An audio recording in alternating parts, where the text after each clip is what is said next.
Thank you to the Institute for inviting me to be here. It's great to be here. I still question whether I am qualified to speak, so I'll manage your expectations right out of the gate.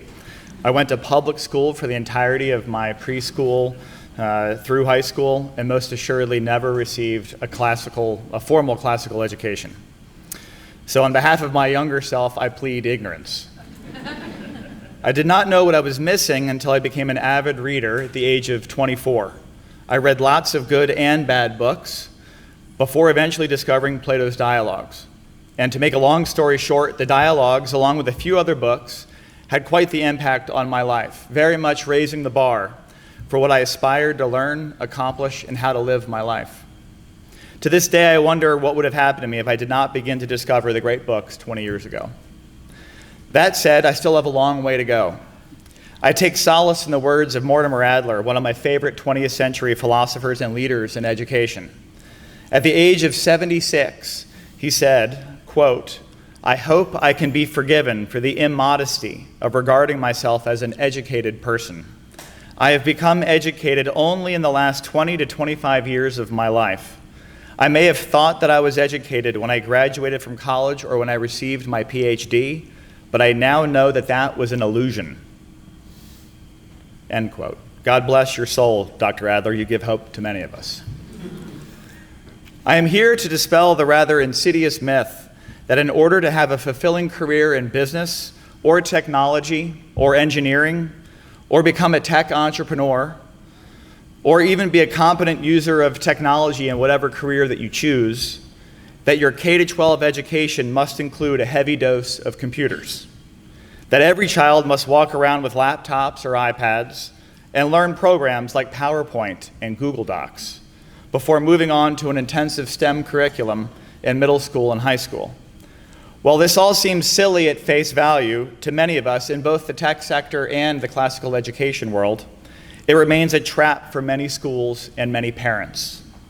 Not only is an early emphasis on technology unnecessary, much worse, the opportunity cost of what they don't learn and experience is far too high. Don't misunderstand me. I think coding and robotics are wonderful things to expose your kids to at young ages, but much more is after school or summer programs, not part of their core curriculum. I'd like to share a story.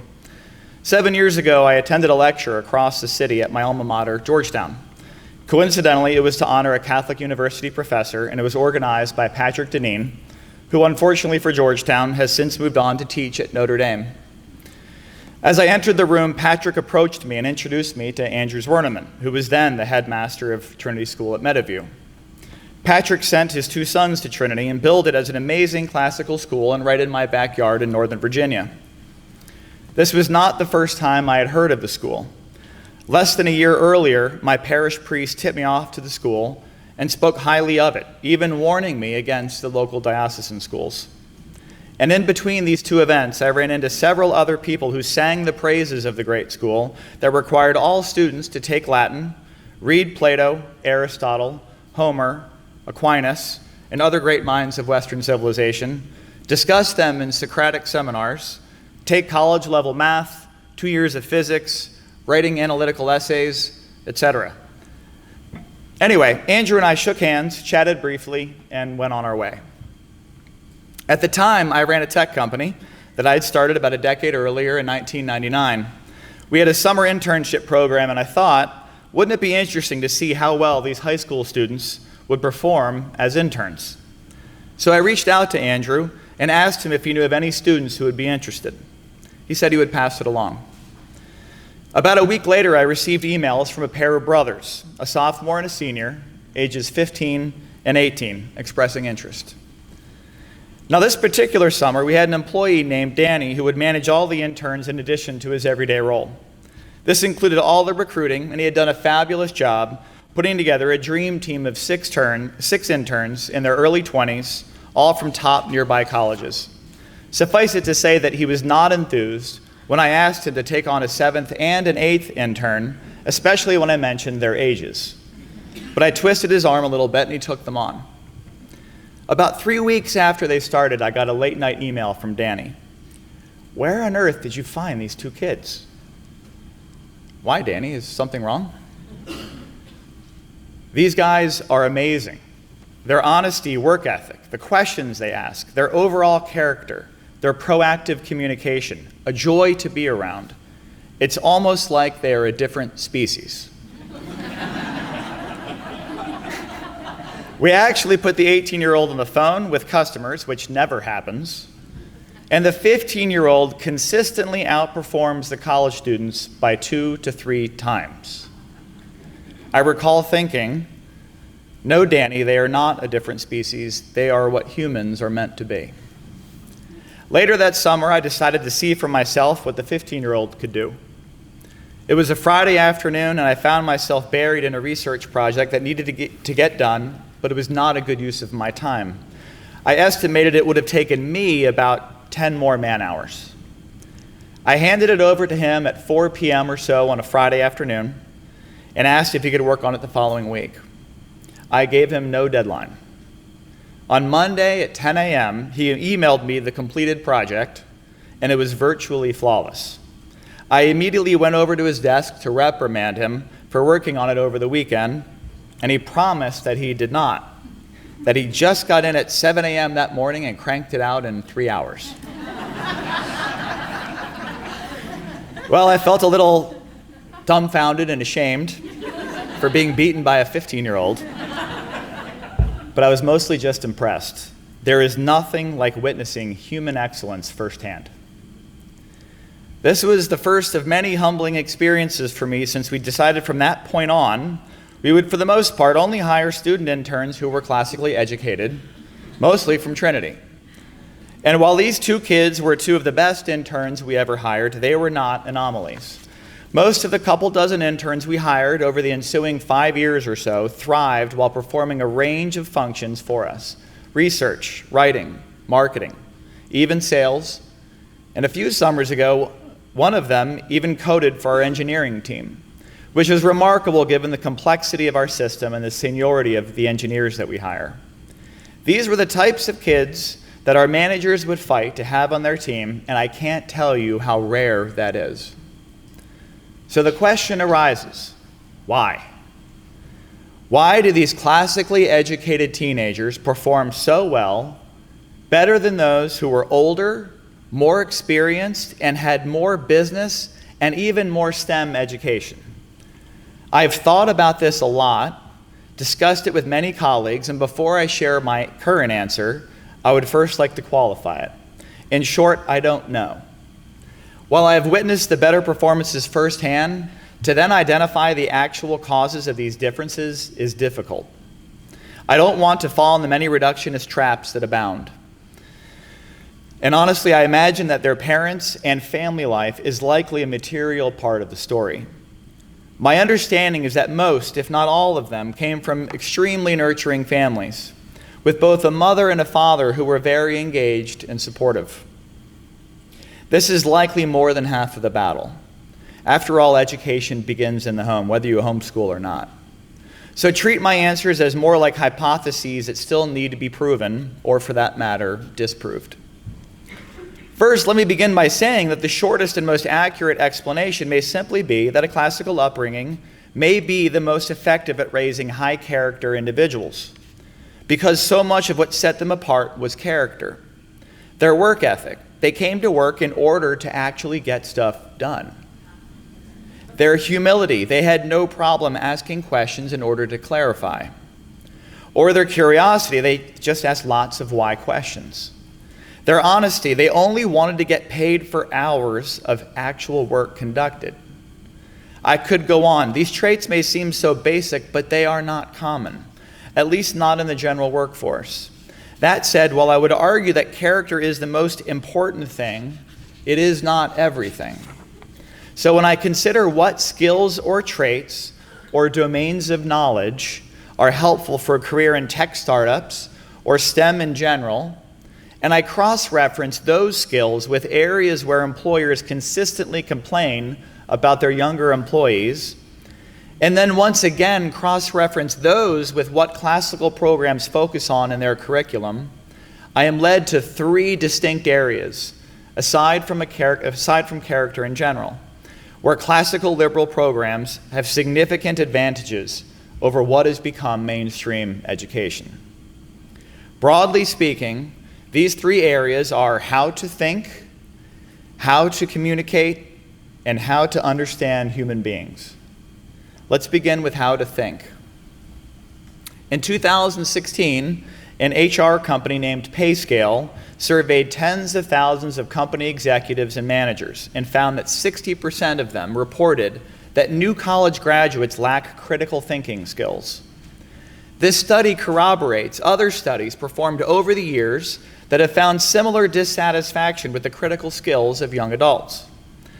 But how could this be given how much schools, not just colleges, but also primary and secondary schools, claim to emphasize the importance of critical thinking? How are they missing the mark so badly? I believe that the root of the disparity is a disagreement about what critical thought actually is, and an even larger disparity with how to nurture it. And let's put aside for a moment the distaste that many of us have for this phrase. My understanding of critical thinking has been synonymous with the act of seeking out all possible evidence, leaving no stone unturned in one's search for the truth, considering all perspectives, identifying patterns, recognizing your assumptions, being as objective as possible throughout the entire process, not only breaking down a whole into its component parts, but also understanding the whole in relation to the greater world around it. Check your biases and your emotions as much as you can at the door. It relies heavily on data, but also recognizes its limitations. It is rigorous, it is analytical, it is open to new ideas. Sound familiar? I'm sure there are plenty of folks in this room who could contribute to and improve on this definition, which I would encourage because it is not only related to classical education broadly and intellectual virtues specifically, but it is what we aim for in the world of business and technology. And unfortunately, I think this is in direct contrast to what I witness in education and broader society today, where critical thinking is often highly emotional, politicized, and quick to draw conclusions. Just one example of this. Our society has grown to practically worship scientific research. If you can make a claim that is supported by research, then the likelihood of getting others to believe your claim increases exponentially. The problem with this is the now well-documented reality that most, and by most I do mean well over half, of scientific studies cannot be reproduced. And of course, part of what makes science science is its reproducibility. Note the irony here is rich. I just cited research that acknowledges that most research is in fact dubious. So believe me at your own peril. The problem is that so many of us continue to over-rely on it when forming our beliefs about just about anything. Let's be clear, I'm not denigrating science. Science is a pillar in the great liberal tradition. It is an excellence of the mind, and it goes without saying that it serves a great good in our lives. When conducted properly, scientific research and claims should be a valuable input into whatever conclusions we are attempting to draw. After all, just because something cannot be reproduced does not mean it is wrong. But we should not suffer from scientism and neglect other inputs that should also help form our conclusions. Truly educated persons challenge everything. This does not make them skeptics. They do believe that truth exists and that we can come to know it, but they are simply cautious when embracing a claim as truthful. Figures like Plato and Aquinas are amazing role models in this regard. In their writings, they very much model the humility that is such an intrinsic part of the classical approach to critical thinking. Whether you are asking fundamental questions about the nature of justice and what is a life well lived, or more immediately practical questions like how to best serve your customer or reach your target market, the virtue of humility serves all of us extremely well. Begin with the disposition that you don't have all of the answers and with the determination to seek those answers by whatever method necessary. So other than the humility which it encourages, why is classical education the best path to critical thinking? The grammar and logic stages of the trivium seem like the ideal bedrock and model for critical thought. In the grammar stage, we focus on collecting lots of data to learn as much as possible about a given topic. And in the logic stage, we practice making connections and drawing conclusions regarding all of these data points while avoiding common fallacies. Is this not what a good business person, entrepreneur, engineer, or scientist tries to do? In addition, has a better language ever been constructed to learn than Latin, to force us to think carefully and methodically and logically? I realize that the main reasons that most of us learn Latin is so that we can better understand our own English language, or position us to more easily learn the Romance languages, or for the truly aspirational among us to read Caesar and Virgil and others in their native tongue. But I submit to you that if I really wanted my sons and daughters to become great coders, I cannot think of time better spent between the ages of 8 and 16 than learning the highly inflected and structured language of Latin. Show me someone who has taken 4 to 8 years of Latin and is not logical, methodical, and critical thinking. I have to think that you will be hard-pressed. Now that we have covered how to think, I'd like to briefly touch on the second area where classical programs have a substantial advantage over mainstream schools: how to communicate. The deficiency of good communication skills is another often cited complaint by company executives. The same pay scale survey that found 60% of recent grads lack critical thinking skills found that 46% lack good communication skills. And once again, the survey results were not clear by what was meant here. So I will speak from my own experiences. How do we communicate in the business world? It is shockingly similar to the non-business world. The medium ranges from email to phone to in-person. We discuss problems, share best practices, and attempt to persuade others. Ideally, we do so in a well-articulated, candid manner. Once we learn to think logically, we must learn how to communicate effectively and persuasively. What could be better preparation for this than the analytical essays that we write and the Socratic discussions that we engage in during the rhetoric stage of the trivium? No, we don't do too many of either of these in the world of business, but we do make arguments, ask lots of questions, offer different perspectives, and debate next actions. The latter should follow naturally, in fact, beautifully from the former. Furthermore, I return to the virtue of humility. How do we actually speak with our colleagues, our customers, our prospects, and our investors? Are we know-it-alls? Or are we seeking to understand by asking questions? I think you can guess which approach will be more successful.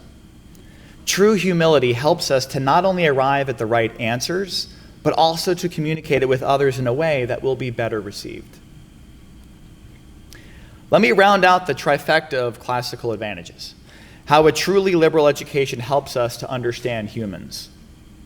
What is the goal of every single business? It's to help people. That's right, it is to help people by delivering on whatever product or service that business has created. And if we do this really well, it will enable us to best serve the other two stakeholders of every business: employees, by helping them make a living and by satisfying their need to serve others, and shareholders, by helping them to achieve a solid return on invested capital. But in order to truly help people, we must first understand them. We must know what it means to be human. While it is a well-kept secret that many classical schools have more rigorous math and science programs than many STEM-focused schools, it is the humanities that lie at the core of a classical education. And while I include philosophy and theology as part of the humanities, I am largely thinking of history and literature. History deals in what humans have actually done.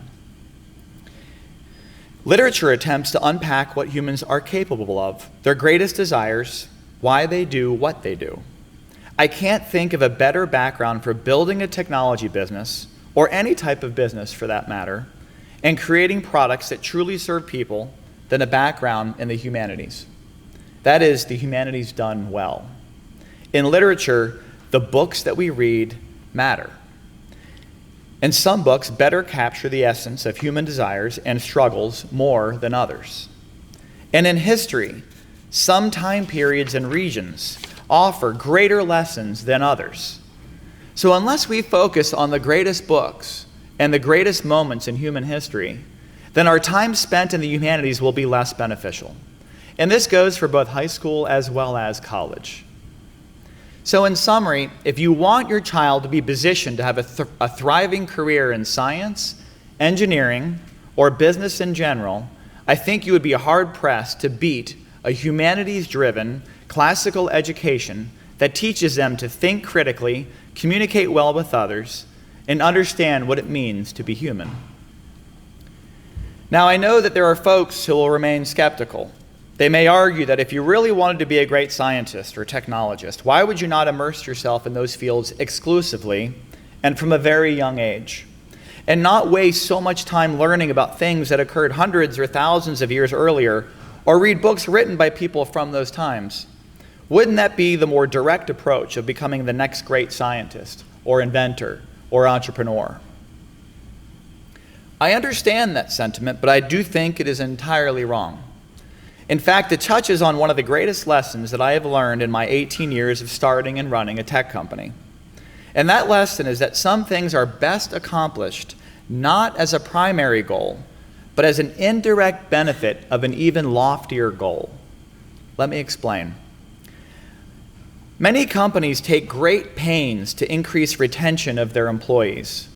After all, it costs a lot of money to recruit and hire great people. So the better job you do of retaining them, the more money you save and the easier it is to grow. So companies will task their HR departments with this goal and have them doing all sorts of backflips, which includes a never-ending barrage of well-meaning measures and tactics to retain talent and reduce turnover. We never did this at my company, Capterra. We never had a single meeting regarding employee retention and what we could do to improve it. And we never spent any money or time discussing the next program we could roll out to improve it. In an industry where average turnover was in the 10 to 20% range, our annual employee turnover was less than 5%. But this was not due to any clever HR programs. Turnover was never an issue, so we never even made it one of our goals. The reason was not that we did not care about our employees. On the contrary, the reason is that built into the fabric of our culture was the idea of treating our employees with dignity. I called it treating each other like adults, or treat people the way you would like to be treated if you were not the CEO. You see, a CEO can choose to treat his or her people largely in one of two ways. Like they are lucky to be working there and collecting a paycheck, or like he or she is lucky that they are choosing to work there and supporting the company's mission. I chose the latter, and I believe it made all the difference.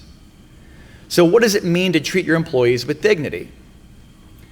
Every company and industry is different, but as an internet company where we never meet with clients face-to-face and operate essentially round the clock, I did not care what people wore, as long as they wore something. And I did not care when they showed up or left, within reason. All I really cared about was that they did amazing work, produced great results, delighted and even challenged our customers, and treated everyone with dignity.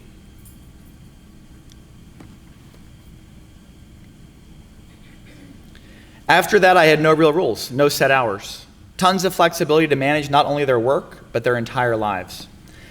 And you know what? Unsurprisingly, people loved it. Sure, recent college grads who had no reference point took it for granted, but anyone who had any work experience loved it, and for the most part, never wanted to leave it. Imagine, the best retention program is not a retention program at all, but instead it is merely a side benefit of your culture. Focus on an amazing culture that respects the dignity of all people as the primary goal, and retention takes care of itself. Similarly, in the world of education, if we want the best technologists, the best entrepreneurs, or fill in the blank with whatever profession you can think of, then focus on forming the most virtuous, the highest character, the most knowledgeable, the most wise young men and women. And then you will have formed people who have the capacity to acquire any skills necessary to match up with their own talents, and then they will be able to fulfill their calling not only within their professional lives, but also as mothers, fathers, friends, and citizens that they are called to be. Every last one of us is called to be virtuous, to be wise, to be holy. Let's not sell ourselves short with short-sighted, overly pragmatic goals. Most of us did not receive this sort of education, but that does not mean that our children have to suffer as well. They deserve what we should all have been given, and we can be the generation that fixes it. Thank you.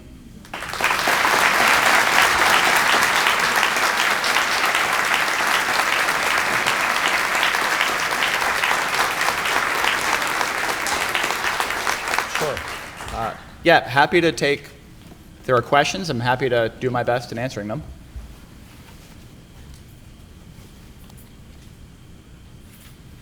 Bold. Anything? Yeah. As someone who teaches computer programming at a school that's trying to transition into a classical education, what types of things or what aspects other than just the programming would you suggest we taught? In what grades? High school, typically 11th and 12th graders. 11th and 12th graders. Yeah, I think by the time... Repeat the question for us? Sure.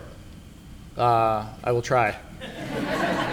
So for those of us that already have computer programming as part of our curriculum and we're trying to move to a more classical curriculum, particularly in high school and later high school, what would I suggest?